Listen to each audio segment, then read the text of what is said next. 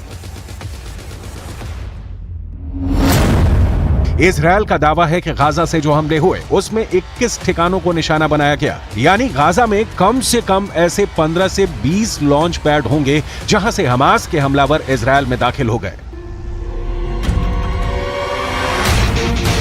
अब वहां चढ़ाई करने के लिए इजरायल को सबसे पहले अपनी टैंक पावर का इस्तेमाल करना होगा और इसमें उसका सबसे खतरनाक टैंक मरकावा सबसे आगे नजर आएगा। वैसे भी इजरायल से इस तरह के वीडियो सामने आ चुके हैं जिसमें टैंकों को गाजा की तरफ जाते हुए देखा जा सकता है। ये नेतन्याहू की युद्ध वाले ऐलान को पूरा करने वाला कदम कहा जाएगा, जिसमें गाजा पर जमीनी चढ़ाई करने का इरादा पक्का नजर आ रहा है।